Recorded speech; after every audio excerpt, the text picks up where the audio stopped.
IT is the enabler of most of the business nowadays across the globe. And IT service desk becomes the single point of contact for that.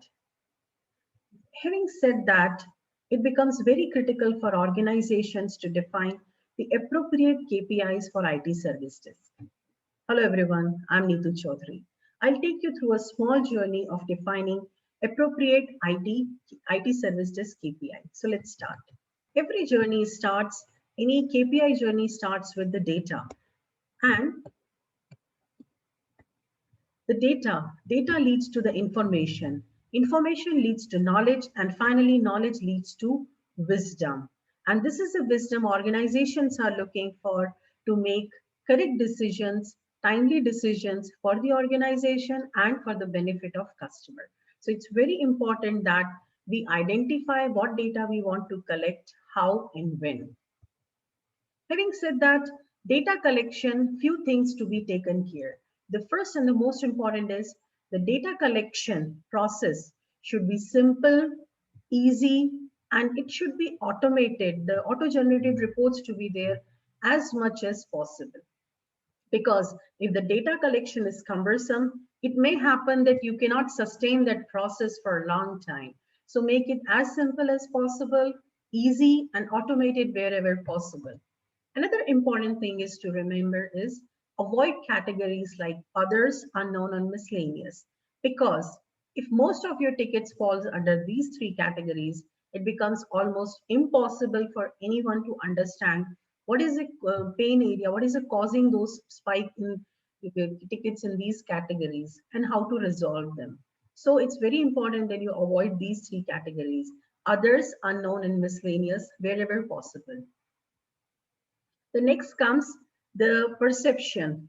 Four important perceptions are there when we talk about defining IT service desk KPI. And they are customer perception, agent, processes, internal processes, and financials. So let's see one by one each of them and see what KPIs are required from these four perceptions. Let's start with customer.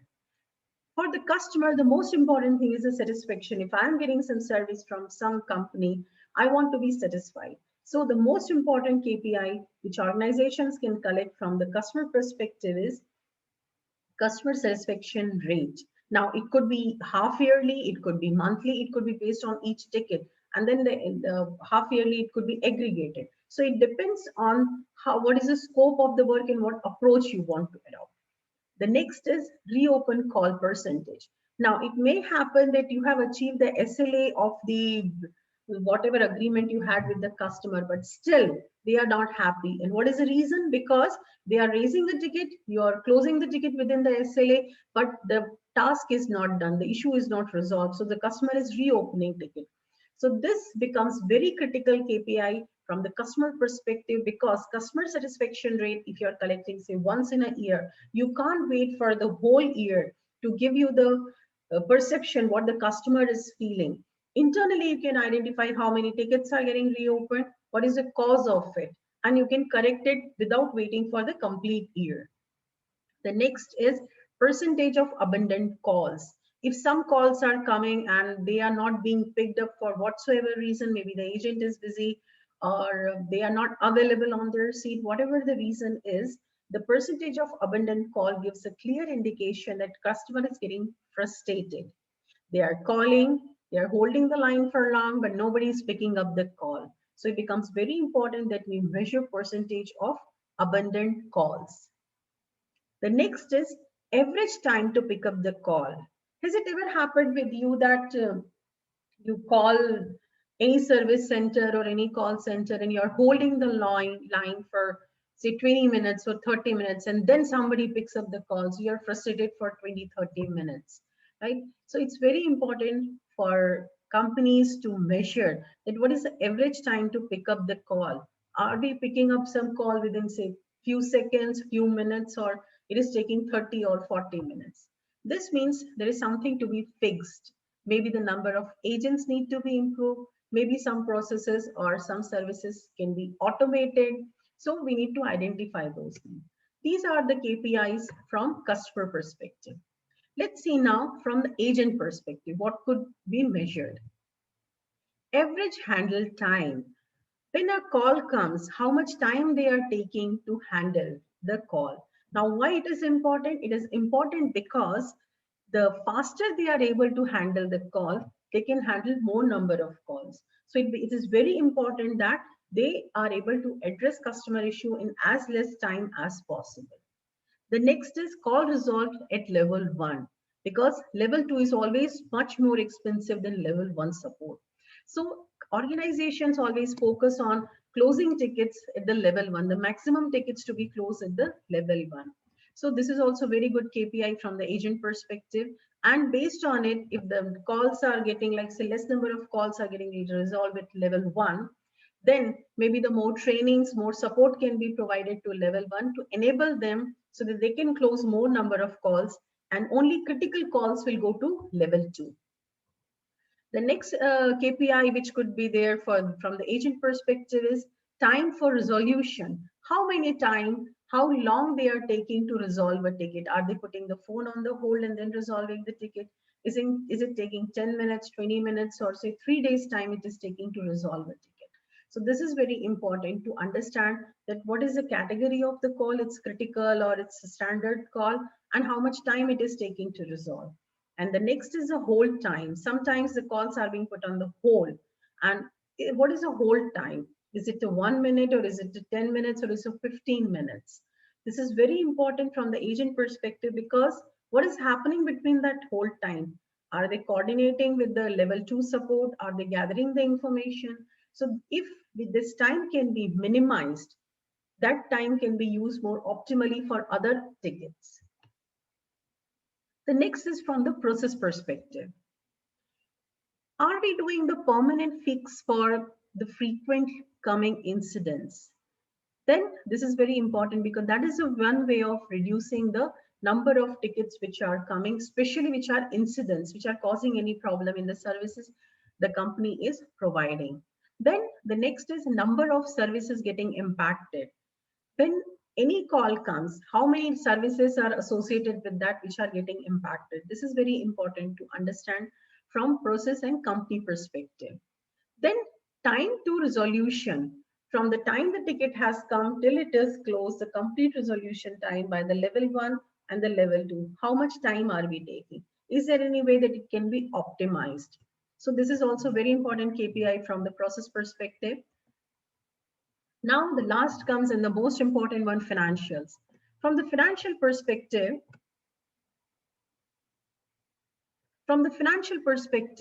the most important is the lost revenue. Are we losing the revenue because we are not able to close tickets on time, or because we are not able to close it within the SLA given to us, or more number of tickets are getting open? So what is the lost revenue there? Then the next is cost per call or the computer or the agent.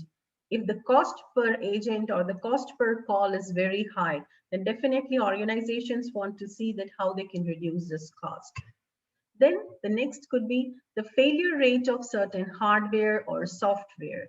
Because if the certain hardware or software is failing quite frequently, then it's rather good to replace it rather than just keeping it and increasing the cost for it. And the agent turnaround time. If the agent turnaround time is very high, this means that they are leaving faster, so you have to hire new agents, and the cost is associated with that. You have to train them and give them new knowledge transfer, enable them so that they can handle call, the level 1 call which we earlier spoke about. So these are some of the KPIs from 4 different perceptions from IT service desk. Now again, it is not necessary that organization need to have all of them. It's based on the vision, mission, and what is the objective, what is the scope of the work, what approach organization wants to take, and it's based on the type of the business. But this is general KPIs which organizations can focus when they talk about the IT service desk. Along with understanding the KPI, there are a few points I would like to touch upon quickly. The first is the baseline. It is very important to understand what is our current performance, the current level of performance. If I set the target, suppose say 90%, but my current level of performance I have not even checked, and it is 20%. Now, how am I going to achieve from 20% to 90%? That's why it is very important to understand what is my current performance, what is my current baseline. Then we have to set the target. Target should ideally be progressive. It should be like if I'm currently at the 20% satisfaction rate, then I should target for 25, then 30, then 35, like that, rather than setting the target of 90%, because then you need really the drastic change to reach from 20 to 90%. So it's very important. The next is a trend. Trend need to be monitored on weekly basis or the monthly basis to understand which kind of tickets are coming more, what can be done to do the permanent fixes to bring it down, if any hardware failure is there. So trend gives a clear picture of the regular performance, routine performance, and if any pain area is coming, it can be seen easily in the trend. Definition. Definition is very important because I will take the simple example of the agent turnaround. Now there are multiple definitions available for the agent turnaround. So when you define any KPI, clearly write what exactly you mean, you understand by that KPI. So there is an equal understanding, the same understanding across the board, across all the stakeholders with that KPI. So the definition should be clearly defined with the KPI. Data source should be clearly identified. I have defined the KPI, but I don't know how am I going to collect the data. Like there is no data available, so I don't know what is the data source, how to collect the data. It's very important that we define clearly with each KPI, what is the data source? Is it some system? Is it manually I'm going to capture, or it will be auto-generated reports will be there? And when the KPIs are defined, there has to be some KPI owner who is responsible to make sure that the data source is available, definition is clearly defined, targets are progressive targets, and the KPIs are getting reported regularly. So that person is accountable for the KPI. And the next is, since we have set the target, we have set the baseline, we have defined it. Now, if any deviation is there, that has to be analyzed and the root cause for it to be found, and the action plan to correct it need to be put, because it's a continuous improvement cycle. We can't reach from 20% to 90% in one day. So from 20%, when we identify some frequent tickets are coming, some trend is going haywire, we can identify the cause of it, put the action plan in place, and then we can move to the next level. So action plan for any deviation, it's very important for continuous improvement. I hope this has helped you to define better and progressive, if efficient KPIs for your IT services. Thank you so much.